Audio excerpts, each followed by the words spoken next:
Radio.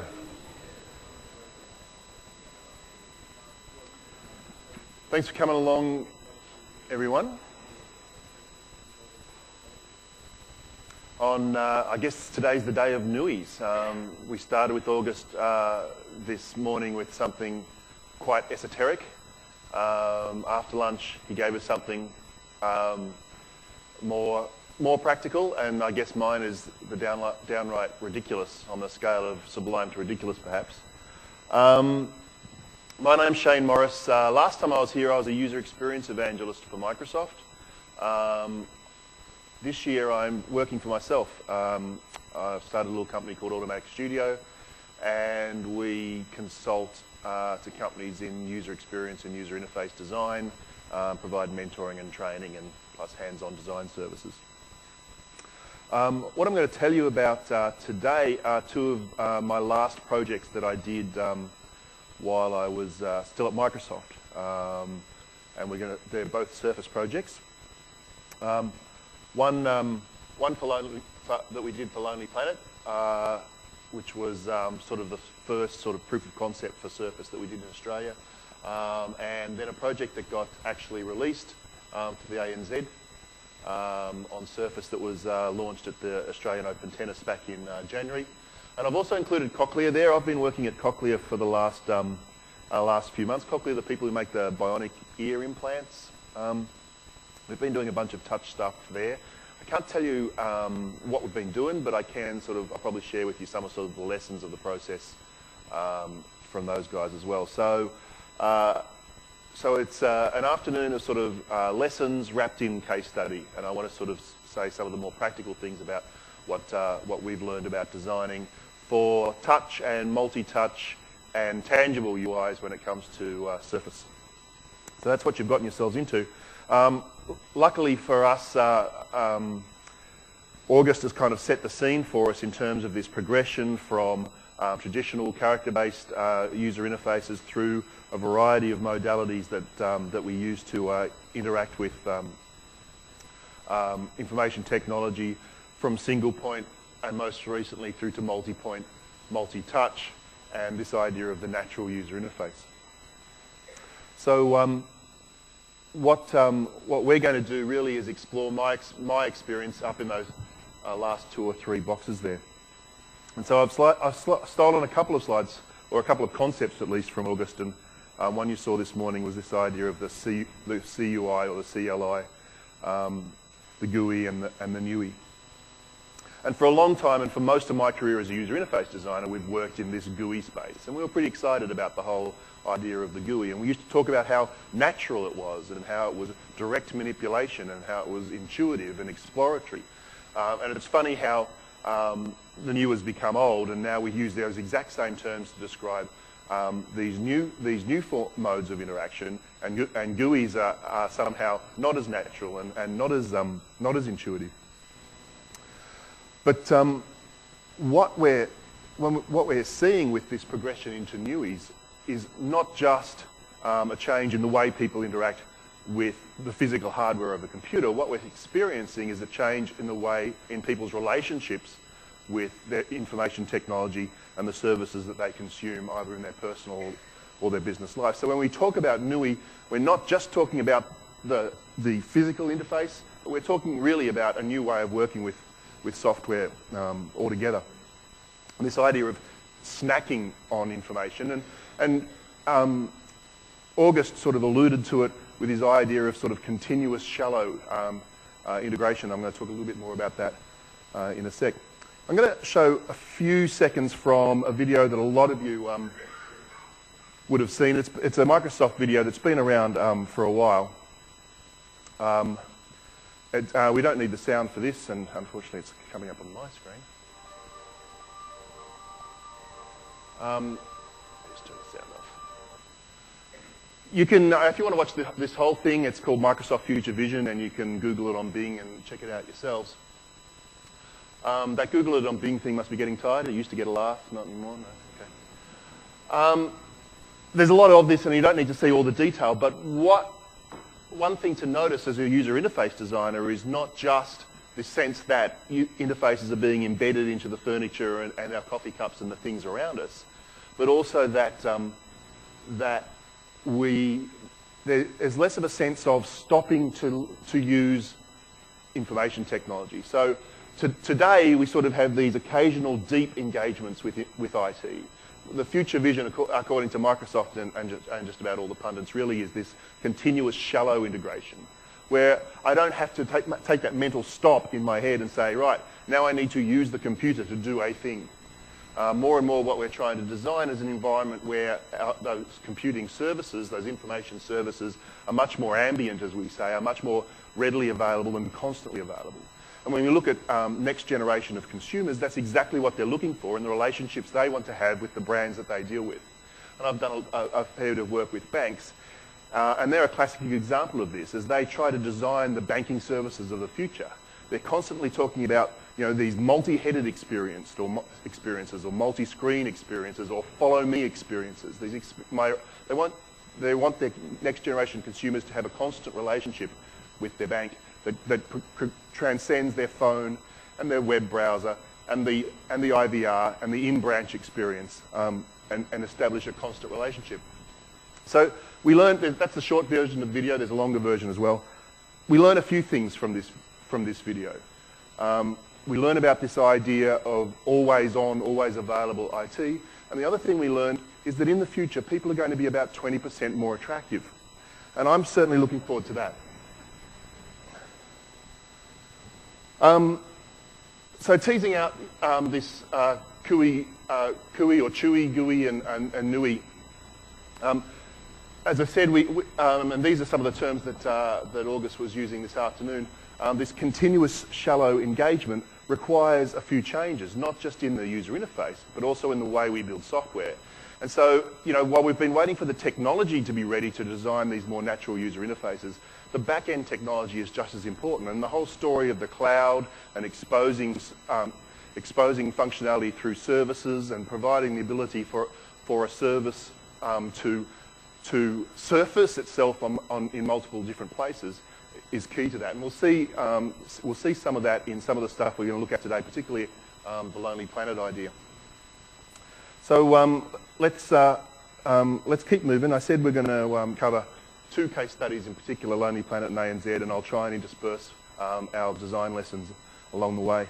I have one slide that allows me to introduce the idea of surface, but probably don't really need to dwell on this too much. This idea of, and I presume everyone's slides have been stretched outrageously like this today, have they? Or is it just me? Anyway, too late now. This idea of direct interaction, rather than being mediated through controls, through dialog boxes and check boxes and pull-down menus and command buttons, being able to directly interact with information and features. This idea of multi-touch, and on top of that, multi-user, which is one of the two main differences between a bunch of other touch platforms that you might be working with, including Windows 7 or Windows 7 Phone or any other touch platform. This idea of multi-user, the idea of the surface being a horizontal, on the horizontal plane and being designed specifically for collaborative and social type uses is a key differentiator still of surface, and something you really have to bear in mind when you're designing, as you'll see. And the last thing, of course, is that it's tangible, and we often forget this about surface. While all the demos show all the objects coming and going off the surface, when you look at or when I work with people who are designing surface applications, that's often something that's missed. And I think that's just because people aren't thinking in terms of how can I extend the user interface up above, beyond the table. But if we want to make these user interfaces natural, then it's really useful to leverage those physical artifacts that people carry with them and that people already have existing mental models of. August after lunch was talking about how do we introduce gestures for things that people don't have a real-world analogy for. What is the gesture for change this square from blue to orange? Oftentimes when you hit that wall in terms of designing these natural interfaces, at least on the surface, the answer could be some sort of physical object that does have a natural analog and completely make it up on the fly, an orange brush. So that's Surface, and the first project I'm going to tell you about is our experience at Lonely Planet. So, give me a second now. So this was a proof of concept. I should emphasise this. So this was not deployed. This was basically what we did was we worked with Lonely Planet on some concepts that we could show at launch time for Surface. So the backstory goes like this. Lonely Planet last year opened their first ever, everyone know Lonely Planet, sort of travel guide, sort of travel-based business. Lonely Planet opened their first ever retail store in Sydney Airport last year, and they came to us leading up to that to talk about a whole bunch of different technologies. And at the same time, we were looking for some showcases for Surface, and this was before Surface was going to launch. So we agreed to work together on this demo proof of concept, and basically what Lonely Planet was looking for in their store was they wanted to explore the idea of bridging their physical products, the physical guidebooks and other physical products they sell, and their growing catalogue of digital products, their digital guidebooks, their online services, their Thorntree forums, their hotel booking services. You know, clearly Lonely Planet was building the digital side of its business, and what they were conscious of is really the divide between the physical books, which the majority of us associate with Lonely Planet, and these growing digital assets. And so this seemed like a great opportunity for Surface, because of that very nature that, you know, it involves physical objects. So that was where we started. And to cut a long story short, we basically came up with this concept that allowed people to browse through guidebooks in the store and obtain more information than is in the physical static book while they're in the store with the Surface, and then take a little bit of that away with them, which was possibly the key point. So the clincher is that the concept was to basically tag all of the products in the store. So you can see up there the little Surface tag there.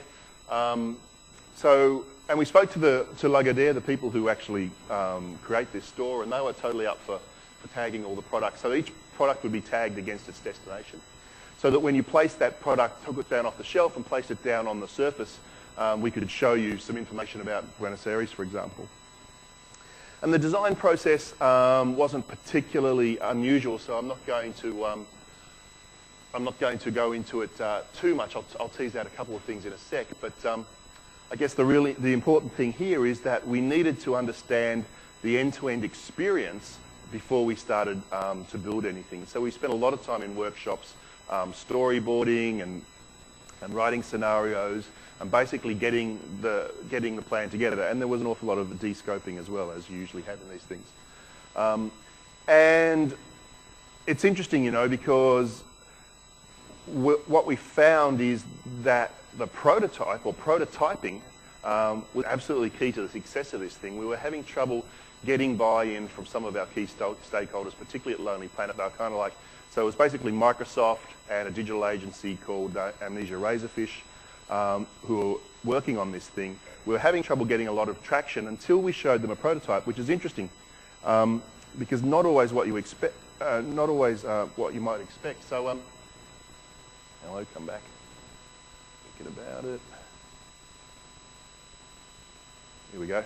So, apologies for the quality of this. This video was literally taken with my mobile phone. But this is the first prototype, and it didn't take them too long to build it. And basically, what goes on here is you place a book down, some hard-coded content spills out. You can drag it around, and that's basically out-of-the-box functionality with Surface. You didn't have to do anything special for that. They placed down an Amnesia business card, which just happened to have, the Amnesia business cards just happened to have Surface tags on them. And this idea of dropping content onto the card, even though it doesn't work, they're at least able to demonstrate it. What was a key lesson for me out of this was just when it comes to these very, very, very fluid, very animated interactions, just how important it is to get your hands on it and understand it in order to buy into the process. And traditionally, if I was designing a website or a traditional application. We wouldn't feel like we needed to have, you know, a working, touchable, clickable, draggable prototype so early in the process.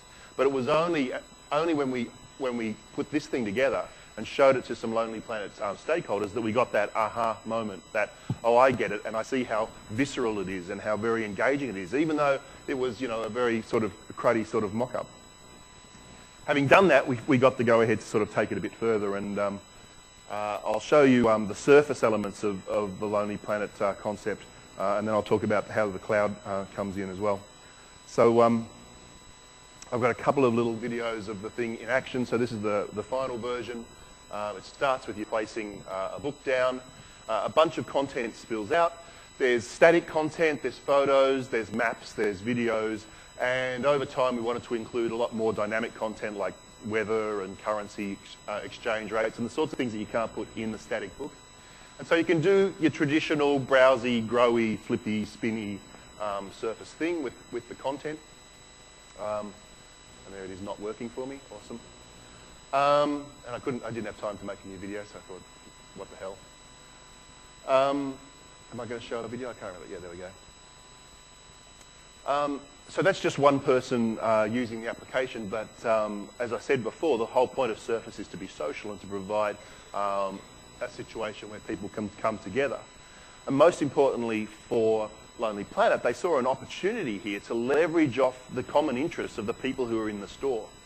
And so what they wanted to do was create a mechanism to basically create connections between strangers in the store. And it's interesting how much of our decision making was being driven by that desire to create that social situation. And I'll talk a little bit in a little while about how we tried to resolve some potential conflicts that came out of that. So that's the basic idea, getting some content out of a book, not particularly unusual. This video shows basically pretty much the same thing happening only with two books. And the first thing you say is, wow, it's a little bit crowded, right? And it's true, once you start, if you drop 2 or 3 books on this thing, can get quite crowded. And we toyed with various ways. Do we need sort of ways to tidy up, or do we need turn taking where only one book works at a time? And every time we tried to think of these rules that would seem to make the experience more logical, rather, they just all got in the way of the natural experience, right? And so, in the end, what we decided was the best plan here was to let them do whatever they want and then let them negotiate. And and that was the key to creating that social experience anyway. And it was one of those aha moments for us for 2 reasons. Firstly, because we had a great solution to this whole idea of getting people to socialise. Secondly, sometimes the best solution to a technical problem is to avoid the problem altogether and avoid some coding along the way. Then the clincher for this is this bridge between the physical and the digital, right? So the next thing we did, here comes Hope. So then we added these ideas of a Lonely Planet passport. So the idea is that in the store there'd be a stack of these, and these are free, and they're all uniquely coded. What that means I can do, there's the tag, is I can place these on the table, and I can start collecting information about destinations that I might be interested in or stuff I want to share with my friends. And so this becomes a little digital souvenir of my visit to the Lonely Planet store, whether or not I actually buy a product on the day. So you can see that I can drag the things that are of interest to me onto the passport. They sort of get absorbed into the passport and then pop back out. And then I can take that thing with me. What that means is that what I do then is I then would go to the Lonely Planet website, and we built a Silverlight demonstration of this that basically reproduced the basic user interface of the Surface application, but this time through a website that allowed users to type in their code that's on the passport there and basically fetch back all the content that they saved in the store. And the great advantage of that, as you can imagine, is when you arrive at your destination or you get home, whatever, and you type that passport code in, you see all that content back, and then that content pushes through to the Lonely Planet website proper. And this was a very deliberate decision to not make you log on. You'll notice there's no passwords or create an ID or anything like that. Every time we considered that step in the process, we realised that was going to be a hurdle to people having a seamless experience. So after much agonising, we decided there's no security whatsoever associated with this information that's being put onto the card. and you can go to the website and you can browse that information and more information without identifying yourself. And it's only at the website that we then offer, well, if you'd want to save this as an itinerary, for example, well, then you might want to log on to Lonely Planet or create an ID if you don't have one. Awesome.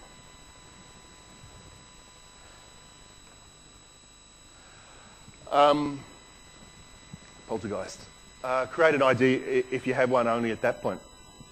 So really, and one of the key things about this Lonely Planet concept was that idea of using the cloud. So I should have mentioned there was an Azure service. So those, not the actual content, but just the identifier of the content was being saved up into the cloud against that passport ID. And that allowed the users to fetch that same content down from Azure from the Silverlight website. So that's Lonely Planet, and the second one is ANZ. So this one was actually released and launched into the public at the Australian Open tennis earlier this year. And we actually put together 3 or 2.5 experiences to be used inside ANZ's hospitality tent. ANZ was a major sponsor of the tennis, so they had a hospitality tent out in the grounds around the Melbourne Park there. Sorry, went blank. So we created a game. It's a pretty simple idea. You have to spin the globe and match players to the country that they come from, and there's a countdown timer. If you get them all matched in the time available, we show you a little code word that you can then take down to the counter and get your tchotchke, your ANZ fan or whatever they were giving away on the day. The key point about this game, I'll show it to you running in a sec, is that we designed it such that it was pretty much impossible to do on your own in the time available. So you had to collaborate. So here's another example of where deliberately forcing people to interact. The second thing we made was a more conventional sort of media browser. So not unlike the Lonely Planet application, really, we created a bunch of cards that sort of suggested different types of content. There was a little bit of selling, but basically it was a branding exercise for ANZ. They just launched their new brand. So there was just a bunch of sort of, ANZ and the tennis, ANZ and its social programs, stuff like that, that you could browse in sort of the conventional way. And we also made a new attractor. And it was interesting. So the attractor is kind of like the screensaver of a surface, right? It's the application that plays when no one's playing with it. And by default on the surface, if you've seen one, it's the surface lagoon with the fishies and the pebbles and the ripples and stuff. And these attractors, there's a bit of an art to these, as we learn. The art of saying to someone, "Hey, come over and touch me." It's not as simple as you might think. So we actually spent a lot of time designing the attractor itself, even though functionally you might say, well, it doesn't do a lot. It basically it has two functions: to bring people to the device. And then when they touch and after they've had a little bit of play with the attractor itself, it offers up these 2 experiences. So it's kind of the launch menu for these 2 experiences as well.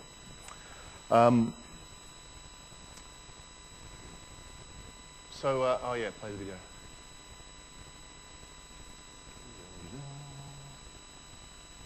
Doing it.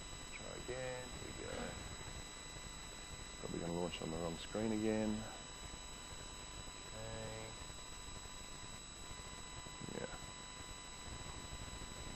Okay, it looks awesome. And it's, you know what? It's a shockwave file and I can't launch it. I'm going to just fix my screen configuration so that you guys can see it as well. Let's try that again. There we go. So this is a video put together by Saatchi and Saatchi, who were the creative agency who led the process. I should give the credits. Saatchi did most of the creative, as well as Alex Knight from Zamling, Jordan's brother. And the coding was done by Object Consulting in Melbourne. Just turn off the sound. So we went through an awful lot of concepts, but here's the final result. So here's the game in action on the floor. There were 2 of them in the ANZ tent. The ANZ tent was refrigerated down to 17 degrees. It was one of the most popular venues on those hot January days. It was nicknamed the Ice Cube. you can see the attractor just coming in over the end there. Do you get all that? Do you need to see it again? No, you got the idea? Cool. I'll just go through to the good part. And just some evidence of the process. So we experimented with a bunch of different ideas for the attractor and for the overall analogy for the application. We played with this idea of a Zen garden, which is kind of an obvious sort of analogy to the lagoon. We played with something a little bit more space age, and the intention here was to this idea of people powered. Which is sort of one of the objectives of the rebranding of ANZ. So we played with this idea that the more hands you put on the thing, the more power you generated for the application. But at the end of the day, the main problem with this was a little bit too sci-fi for the ANZ brand as it was being relaunched. So that one kind of got knocked on the head relatively early. This one got more airtime because you possibly noticed the ANZ strapline these days is we live in your world, and so this really was we started to explore some ideas of some analogy, imaginary world, and maybe the different applications were on different islands in this world, something like that. This one was kind of this one didn't get very far at all, but we played with the idea of the elements. Until we came up with the final one. I'll just flip back to the PowerPoint.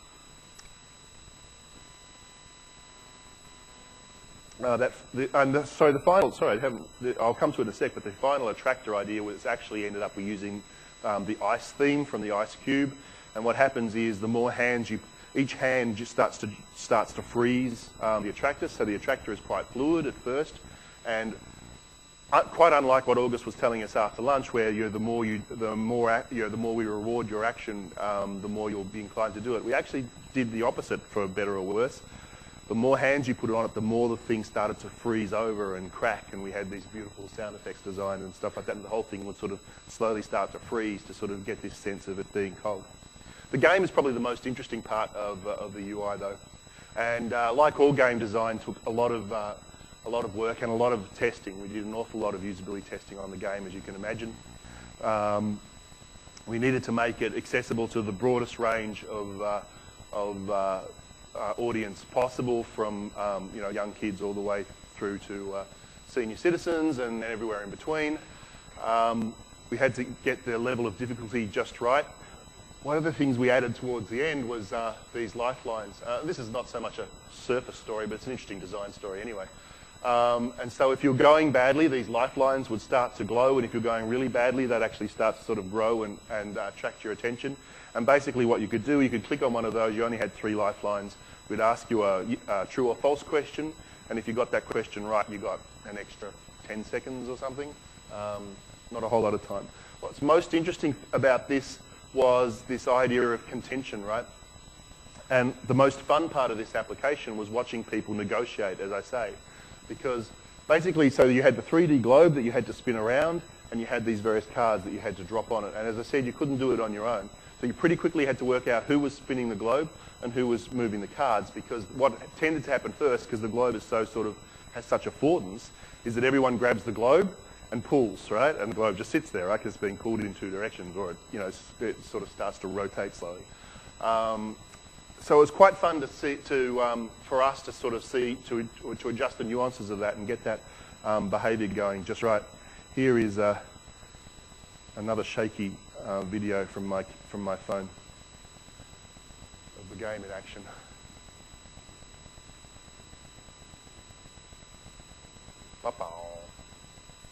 I'll do the sound effects. So they haven't realised yet that this is not going to work at this pace, where they're all politely go, now it's your turn, now it's my turn. It's not going to work out for them. And this is something that as a designer, that I'm really enjoying about working with. They've got a lifeline now. See, it froze over, waiting for something that I'm enjoying as a designer is that I'm not just worried about making products that are usable. I'm also trying to make products that are engaging. And it's something you really need to bear in mind when often when you're designing for touch, you're designing for a very different context than when you're designing for a traditional, keyboard and mouse website or desktop application. You need to be really aware of the context, and the first thing you have to ask is what sort of investment are the users making in this experience? So for something like Surface, at the ANZ, it's a relatively small investment. There's nothing, they're not super committed to achieving some outcome. And for a lot of touch applications, that's exactly the point. And so you need to design, just the right amount of interaction. One of the things that we talked about a lot on the Lonely Planet project, I should have mentioned this, is that we had to design the experience to be about 5 minutes long. And we tested that in the usability testing as well, because Lonely Planet didn't want it to be like down at your electronics store with that kid who's been on the Xbox for an hour and a half, right? So we actually deliberately had to design the experience to be initially rewarding, but to kind of trail off relatively quickly in terms of its appeal.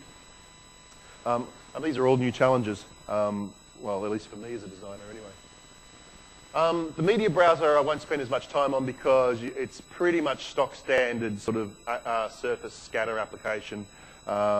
We had a bunch of these cards printed, you can see them on the side there, and we rotated ANZ rotated the cards from between different days, so there was fresh content all the time. And you could take the card with you if you chose to, that's fine.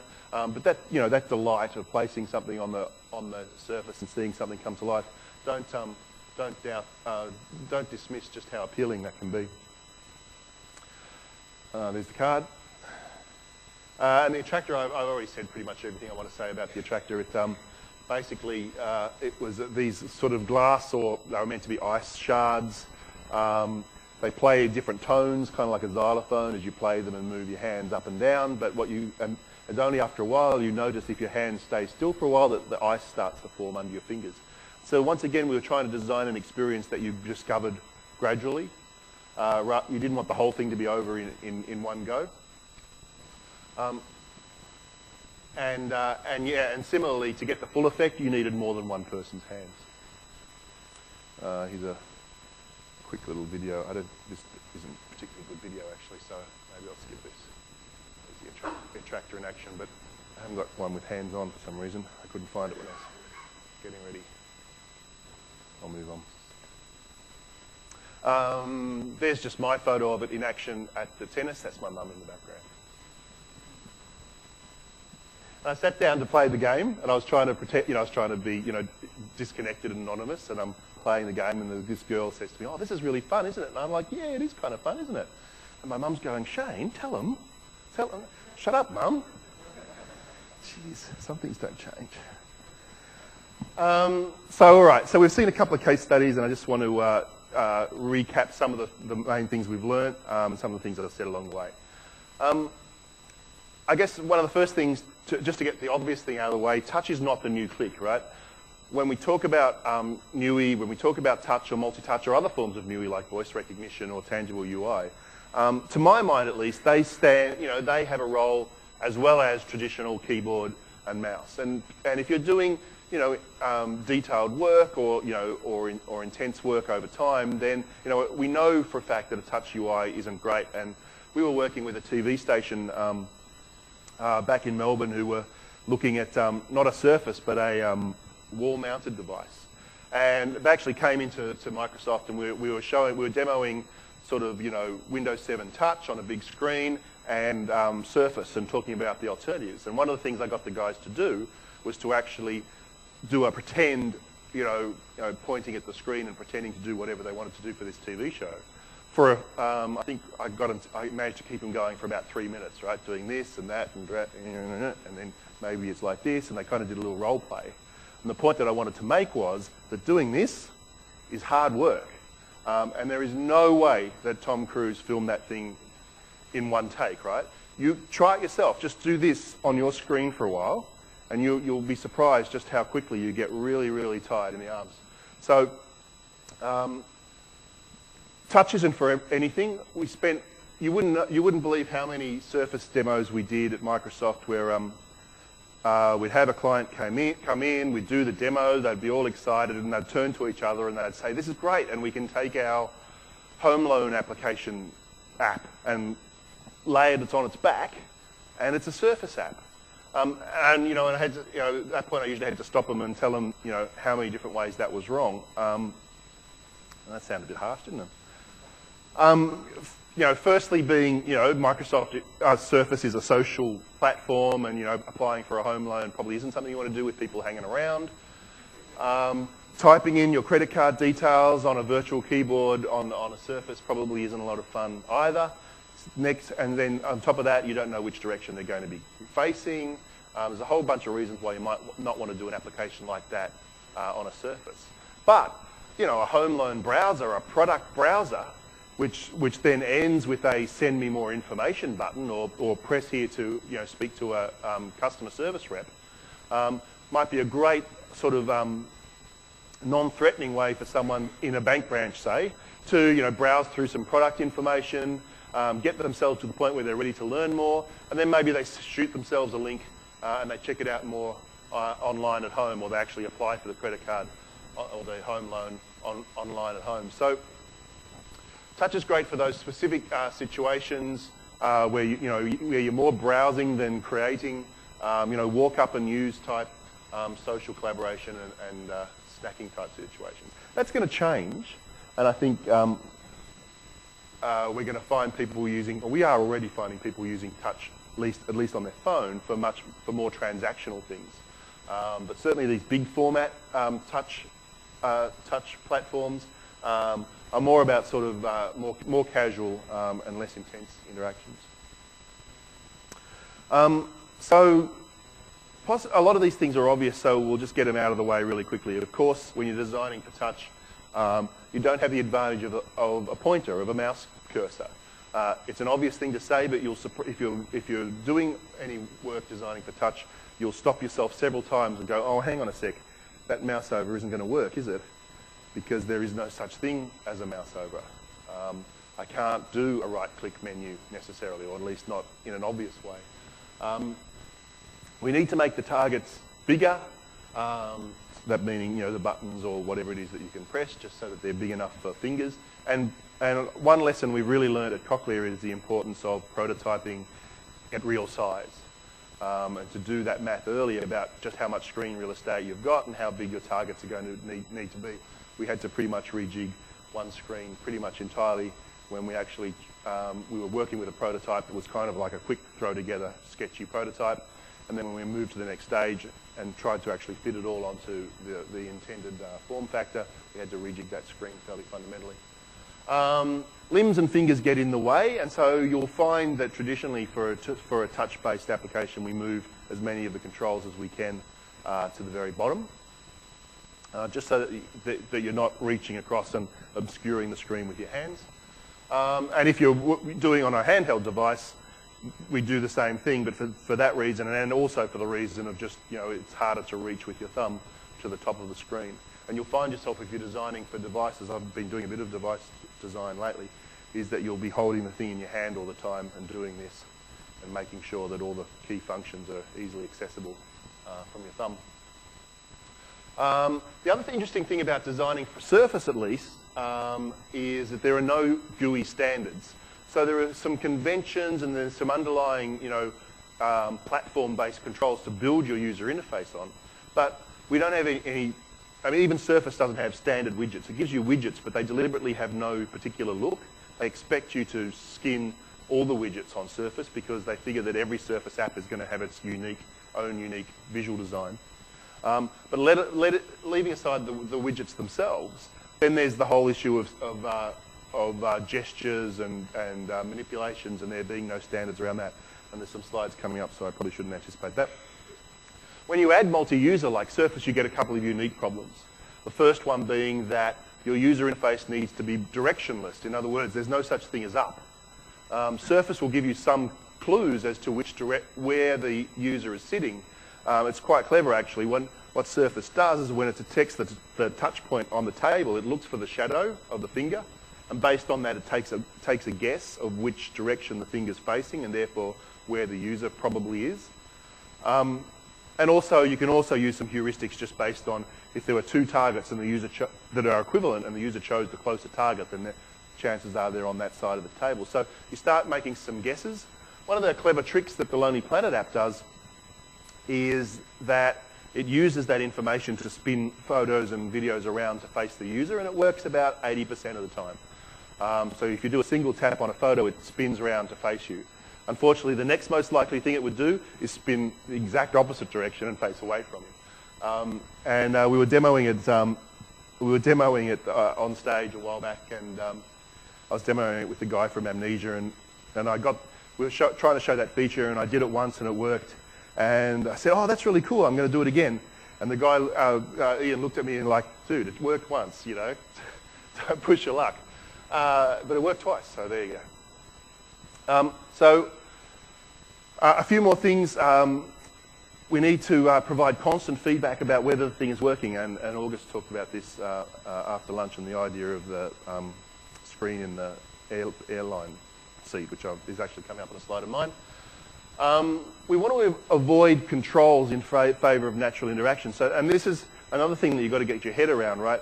Although there are checkboxes and sliders and text boxes and buttons and a bunch of conventional controls available in the Surface toolkit or in the Windows Phone toolkit, what we want to do instead is favour the content itself and manipulating the content itself over a bunch of controls that do something to the content. Now that is really easy for me to say, and it's really easy for Microsoft to say in all their guidelines, but it's not always as easy to pull off as you might think. I'll talk about that in a sec as well. And the thing about gestures is, you know, are they discoverable? How do you work out what the right gesture is to do something? You know, do you have to do something as naff as some Surface apps do, where they kind of do these ghosted animations that sort of show, you know, illustrate the manipulations? Maybe that's what you have to do. Sometimes what you can do is create objects that, by virtue of their own physics, they suggest what you can do to them, right? So they might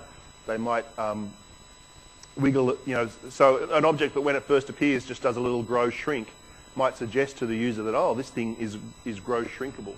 Or if something arrives on the screen following a specific path, then that might suggest, August was talking about the principle of negation, right? That that the action that you can do to that thing is somehow indicated by that path that it's arrived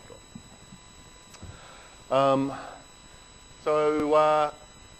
August made this point about being that constant tapping you hear on the back, feel on the back of your head in an airplane when the person behind you is poking at the screen. And so what Surface does is this is an internal video, but even when you press on in places that are not active, you get these little vapor trails behind your fingers, and that's just basically Surface saying, yes, I heard you. And this is really important.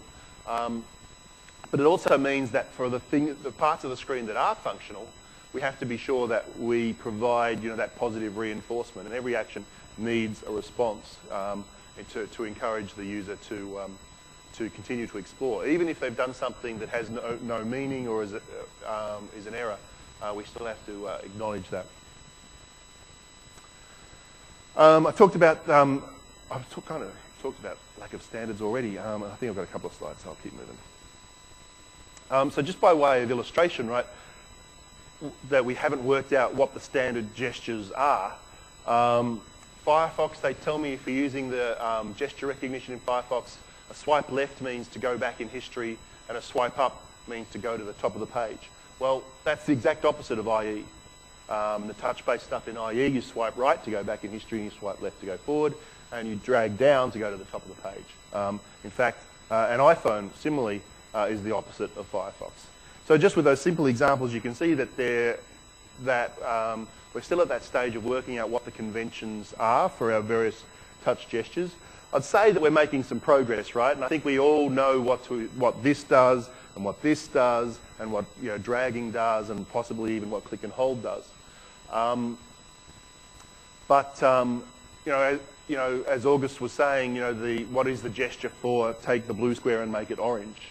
What's the gesture for split this thing into two? And I'm doing this deliberately because it's kind of, at least in one instrumentation I've seen, it's kind of like you hold with one finger and then with two other fingers you sort of pull it apart and that splits it in two. Is that a natural gesture? I don't think so. It's not something, you know, that there's any natural analogy from the real world. And so we have to work hard to sell those sorts of gestures. There's another 3D globe application on Surface that you can tilt and pan, you know, kind of like, what's it called, Virtual Earth. And the way you do that is you hold one hand down and then you move this hand to do sort of the panning action.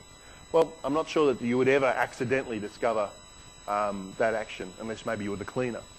Just thought of that. So we have. It's not clear how we're going to teach people gestures, or whether we have to wait till there are enough standard gestures. And one thing, while we're talking about iPhone, there's one really interesting thing to notice about iPhone and the way that they're teaching people how to use it. If you watch their video, their ads, I should have downloaded one actually. The ads for the iPhone, you know, show a lot of people, you know, doing this and doing that and dragging and they're showing off the features of the phone. But hey, you've just voluntarily sat through a 60-second training video. And I'm sure, I'm speculating, but I'm pretty confident that that's quite deliberate. They're like, what we want to do is, by the time people have watched this ad a couple of times, when they first turn up in a shop, we want them to be able to pick the phone up and immediately start being productive. We don't want them sort of, you know, being overwhelmed by the UI and not wondering, not sure what to do. And so, and oftentimes, no matter what we're designing for, but particularly for touch, we need to design that scaffolding. God, I wish August hadn't come on before me, because otherwise my content would have just seemed so fresh and new. This idea that we need to give you, make it easy to get your first set of skills and then gradually at the right time introduce you to more skills, rather than asking you to learn all the skills up front. Speaking of, gestures starting to become more conventional, Luke Wroblewski's not the only person who's doing it, but he's a mate of mine, so I thought I'd promote his stuff. He's one of the senior designers at Yahoo, and him and some colleagues have started to sort of collate, some of the standard gestures, how to document those gestures, and some of the intended or conventional meanings of them. But it's interesting, and I think it's appropriate, that Apple and Microsoft are not, at least to this stage, dictating particular gestures beyond the obvious drag, grow sort of gestures. After that, they're kind of leaving it to you guys to work out what's the right gesture for your app, which is good in the sense that we come to some consensus as a community rather than being told what to do. It's bad if it means that we all have to reinvent the same flat tire for a couple of years. So speaking of style guides, there's a few from Microsoft. So there's a bunch of user experience guidelines for Microsoft Surface. Has anyone read them? They're kind of disappointing, and I shouldn't say that. August isn't here, right? They're awesome, right? But they're very deliberately not prescriptive, right? So they talk about the spirit of Surface and what, how a Surface application should feel and what is an appropriate type of Surface application. They talk about manipulating content rather than controls, but they don't give you, like the Windows style guide, here is a button, here is a menu bar, here is a ribbon, here's the size of a something or other. They don't give you any of that. That's quite deliberate because you're going to need to create your own experience for Surface. They don't want every Surface application to look the same, and that's why the widgets have no specific look. I'll come back to Windows 7. At the other end of the spectrum on Windows Phone, there's a style guide for Windows Phone where more of the widgets and more of the styling is defined for you. But they then also say that you don't have to follow the look and feel for Windows Phone. So if your application, if you feel that your application warrants its own specific look, whether it's for branding reasons or because it's a game and you want to create a particular feel, for whatever reason, then you can do that. I guess there are three advantages of sticking to the off-the-shelf look and feel, the Metro look and feel for Windows Phone. The first being that you'll look and feel much more integrated into the phone experience, and this is something that Microsoft is trying to do compared with iPhone, for example, is try and create a way that your applications can feel less like they're just one of a collection of squashed flies on a bunch of screens, but they somehow feel like they belong as a part of the phone rather than just being collected onto the phone. So that's one reason to use the Metro look and feel. The second reason to use Metro look and feel is that a bunch of the coding has been done for you, and the final toolkits are coming out next week. Is that right? I think next week we're expecting the final design and development toolkits for Windows Phone. And so for phone as well, they stress this idea of content over containers, of trying to avoid decoration around the content or controls that manipulate the content, and once again trying to focus on manipulating the content itself, whether that's photos or text or information, whatever it is. Easy for them to say and extremely easy to demonstrate in a photo browsing application or a music application. Not so easy when you start to try to do real work on your Windows Phone.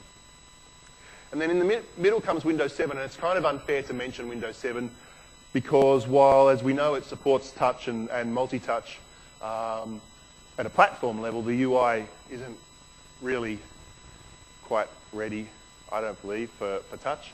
There's some parts of it, like drag your jump list, and some parts of IE are nicely optimized for touch. But I've got a Windows Touch tablet, and I love it for a whole bunch of reasons. But every once in a while, not that infrequently, you come across an application that is just impossible to use with touch. It's not the fault of the application; it was designed before touch was a problem. So I guess the advantage of Windows 7 is you have a whole bunch of predefined look and feel and controls, but some of those controls just aren't touch optimized, so be aware of that. So in terms of the design process, and then I'm going to need to wrap up, many of the things that we do to do good user-centered design apply. We need to understand our users, their motivations and expectations. We need to design workflow. We need to design end-to-end experiences. We can't design individual pieces of functionality and then hope to string them together at the end. And I've already mentioned usability testing a few times. I'm a big fan of activity scenarios, and today's not the day to give you a big lecture, but on Lonely Planet, like most of my projects, what we did was we started by writing these stories. And you'll notice, or if you check out the slide later, that this story doesn't describe the user interface at all. It describes the end-to-end experience that we're trying to create. And if you think about all the work we did on ANZ and Lonely Planet to try and create the right tone to motivate and reward people the right way, these sorts of stories will set you off on the right track and help you understand where you're trying to go. I've talked about the lack of standards and this idea of direct manipulation and the fact that we want to avoid manipulating controls like sliders, instead manipulate the objects themselves. So the last couple of slides, inside that Surface style guide, there are these Surface design principles. Some of them we've talked about today, like scaffolding. The one I just wanted to emphasize is this idea of super real, because I've found it really helpful in my design. And basically what they say is that think about when designing for Surface and you're trying to think of new interaction paradigms, try to imagine an object from the real world that was enhanced with special powers and how that object would behave. So don't go totally science fiction, but instead they're trying to say is, imagine a real object that's just slightly more magical than real life today, and that possibly is a good paradigm for you, for your design. It's certainly what we tried to do with the Lonely Planet Passport, for example. Here's and I'll probably have to finish soon after this, but here's Sally Bielany, who's one of the UX designers at Object Consulting. What she's doing here is she's playing around with different ways for us to arrange that media content on the ANZ surface. So the green spots are the cards and the red spots are the content that spews out. And what we're trying to come up with here is, what would we do if two people put down the exact same card? Are we going to duplicate the content? Are we going to make the content somehow arrange itself between the two cards? If you remove one card, does the content magically move? It's possibly not something I would expect in the real world for those objects to suddenly move. Maybe they should just jiggle a little bit when you place down a card that relates to them. And so a bunch of this sort of low fidelity prototyping. August showed some paper prototyping before. It comes back to what I was saying about the Lonely Planet prototype. We had to, more than a lot of applications, we had to prototype and play with ideas before we got the right interaction model. I'm going to run out of time in a sec. I talked about these ideas of orientation independence and modelessness.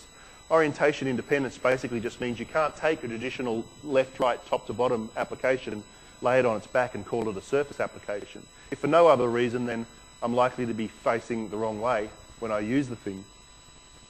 But more to the point, we need to design an application that will work from any direction. And then we need to design an application that will work for multiple people. That's harder than you think. How are we going to reconcile this idea of one person wanting to do one thing and one person wanting to do another thing when we can't tell whose fingers are whose? We had the problem with the videos. We also had the problem with mapping in Lonely Planet. We can't get we needed the whole screen to make a map. We can't make two people make a map. Let two people make a map at once. So what we came up with is this little map me donut. This is just a mock-up. And the idea is that way only one thing could be mapped because you would drag a piece of content onto that donut and that content would produce the background map. And if you wanted to map your stuff, you basically had to put yours onto the map me donut and basically negate the previous person's decision. So that's kind of one way that we tried to resolve this idea of multi-user contention. So some of the key points, and the main key point is this idea of starting with the super real. Think about how you could take a real-world object and make it a little bit magical through Surface or through your touch platform. So that's me. Thanks very much. I'm doing a couple of talks tomorrow, one on using Sketchflow and Blend for rapid prototyping, and another generic UX design for developers talk tomorrow. I'll wrap up now, and as I've been instructed, we're not taking questions, and I'll wander down to the recharge bar for anyone who wants to take questions. Thanks very much for your time.